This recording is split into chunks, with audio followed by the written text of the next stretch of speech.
everybody, and welcome back. I am so excited to be joined by Thiago, one of the other top 4 finishers here at CCG today. Thiago, you are playing actually one of my husband's favorite archetypes, Emerald Amethyst. Can you tell me okay, I always like to start at the beginning. Let's talk about your mulligan. Yeah. What are you mulliganing for in this deck?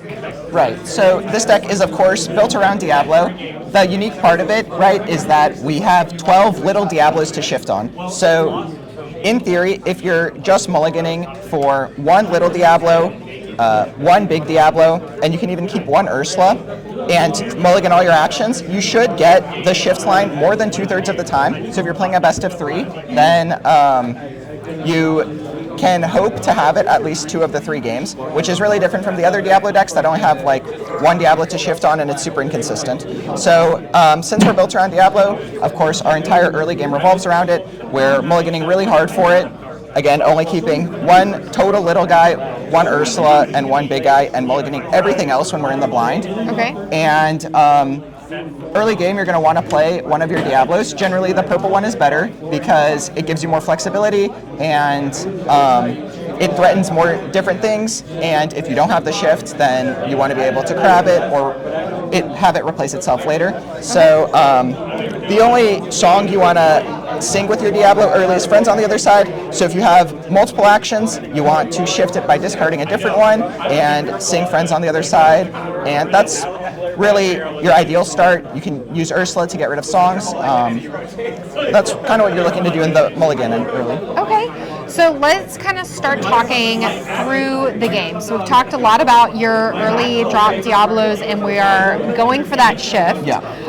We've talked about your Ursula. I feel like Ursula, she is like such a staple nowadays. Absolutely. Everybody kind of I think if you're not playing Ursula or Pete, like you're doing something wrong. Okay, so let's talk about your 3-drop Peter Pan, and interestingly, you only have 2 of him. So talk to me about Peter Pan, and let's even talk about Prince John, because you've only got 2 of him as well. Yeah, so this deck was originally built by a group of Belgian players at the end of last set, and they built this list with 2 Prince Johns because the deck has a bit of a different identity from the other Diablo decks, where the other Diablo decks, you're really trying to create these huge swing turns with your Ursula Deceiver Ball, singing a spell twice to kill multiple cards, or having muses to bounce things. Whereas for us, we are really just using the Diablo to have a threatening early game that forces our opponents to play inefficiently, and then we bridge it into this tempo mid game where we play into our Genies and Elsas. So the discard plan is kind of a secondary plan as opposed to our aggressive tempo plan. Okay. And the Peter Pans are an addition that people started playing right after the ban because everyone was worried about there being Diablos everywhere, and Peter Pan's an excellent answer to Diablo. What ended up happening is Peter Pan just became a mainstay of the deck because even though the Diablo numbers weren't that high, it synergizes so well with what you're trying to do, and purple has these really high impact 3-drops between the Fox and the Crab, so if people are trying to take the board early with Daisy Ducks or what have it, you're really punishing to them, and Peter Pan is really threatening. It allows us to play Thiago, which is originally for other purple decks because they don't have ways to make him vanish, but with Peter Pan, he's super threatening, and it's just like very strong against the other aggressive decks. Like if you play it against Chernadog or one of these decks, they can't deal with it, and it has more uses than just being against other evasive decks. So Peter Pan kind of glues a lot of our different plans together. Okay, nice. Okay, moving kind of, so you have your Crab and your Fox, which, you know, I feel like are, again, such staples nowadays. Absolutely. You're not playing the rest of the bounce package with the Merlin, Madamim matchup. Why did you kind of stop at the Crab and the Fox? Yeah, because we see a lot of decks dropping the Snake now because it's a bit too slow, and when you're giving up your 1-drop, you're losing your threat of your Fox and your Crab on the 3rd turn. So if you play Snake and return your 1-drop to your hand, your Fox and Crab don't have an excellent target to hit, so it allows your opponent to quest when they shouldn't be able to. And for us, it's a little bit awkward because we want to shift our Diablo on turn 1, so if we have a shifted guy, we're not really looking to bounce it. And then really we just need to play a certain amount of actions for our Diablo shift. So that means we don't really have space to play like goats and this kind of thing, just because we're required to play 19 actions or whatever. 18 was before, 19 now. So, okay, we'll move to the top end of your characters now, which is actually pretty low. I mean, you max out at a 5-cost Elsa Cricky. So kind of talk to me about this top end. We talked a little bit about it with the Peter Pan, but what's going on with the Genie, Elsa, Iago, and Cricky? Yeah, so really what you're trying to do is you're trying to make a big hand with friends or Diablo, or, just playing Genie. You have pull the levers to draw some more cards. So in the later game, we're really looking to play multiple spells in the same turn, because we have kind of wishy-washy early game, like our characters don't have super high stats. So in the mid game, we're really trying to swing the game back starting turn 3, and if we have a lot of expensive cards in our deck, it really hinders that. And then you draw so many cards that you want to be able to play multiple things to swing back the game. The reason why we have all these 5-drops is because one of the mainstays of the deck is we don't talk about Bruno, and it's way more efficient if you're able to play for free, right, than your entire turn. So it's important to have a solid density of the 5-drops. I mean, Elsa is so strong with what we're trying to do because we're trying to make them fall behind by starting turn 1. Frequently you play Diablo on turn 1, and then their answers are like something like Brawl, which is going to take their entire third turn, and you just spent 1 ink on the first turn. So you are making these incremental advantages in ink, and then it allows you to play your Genies and Elsas on boards that aren't that strong, and then you can really take it out. If you can take out like their only evasive character with an Elsa, they're generally so far behind that they can't come back.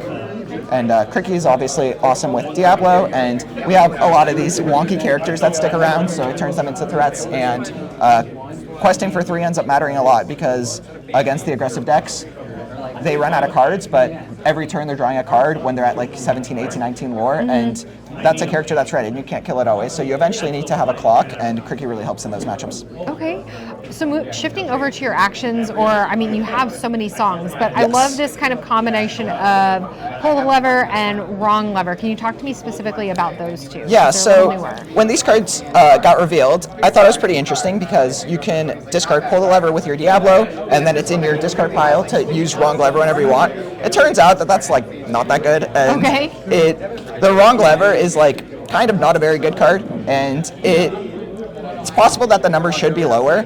Pull the lever is great, I think. Hypnotize is a very situational card. Obviously, it's really excellent in the matchups where Prince John really shines, but again, that's not really our game plan, and against a lot of those decks, just having an extra 3-mana draw to is pretty great, because sometimes you just pull the levers into Genies, into friends, and then they can't keep up with your cards. So it makes you slightly weaker against like blue-red or purple-red that you don't have Hypnotize for Prince John. And wrong lever, like against decks like Blurple or Red-Purple, these decks that have big evasive characters, it's nice to have, but generally it kind of underperformed. And I started with 4, and I started my original list had like Strike a Good Match to discard this and set up the wrong lever, and it ends up being, it looks nicer than it is, Yeah. Okay, I always like to kind of shift into this because, and you teed me up so nicely, so thank you for that. Yep, so we've had, this is first weekend of this meta. You just went through a really competitive matchup throughout the day. What, outside of wrong lever, have been kind of your lessons learned from this deck? What sort of changes are you looking to make going into this meta? Honestly, I probably wouldn't change any cards. I mean, I played a billion games of this deck last set, and so I was pretty comfortable with like the changes I wanted to make, the slots I thought were okay. It's possible you could cut a wrong lever for like an improvise or something, or a third Cricky, but or a third Fox. But generally, I would say this list is pretty. I think at the end of the set, the list for this deck is going to look extremely similar to this. Okay, I mean, it served you really well today. You got all the way into top 4. An amazing run. Congratulations. Thank you. Is there anything else you want to say about the deck before we wrap up, or? I would say if you're playing the deck and you're not shifting your Diablo on 1, don't worry. Like, there's purple-green. Tempo is just like a great deck, and you can go Diablo into Ursula, into Crab, into Genie, into Elsa, and like those are the best draws they can get. I would say if you're playing against the deck and they shift Diablo on 1, like you don't have to get super frustrated. It happens super consistently, and just try to keep fighting in the game, and watch your hand size because this Prince John card is not nice. Sounds good. Well, if you're playing Emerald Amethyst at home, what cards are you excited to tech in with this new set? Let us know in the comments below, and we look forward to seeing you again next time here at SSG. Thanks so much.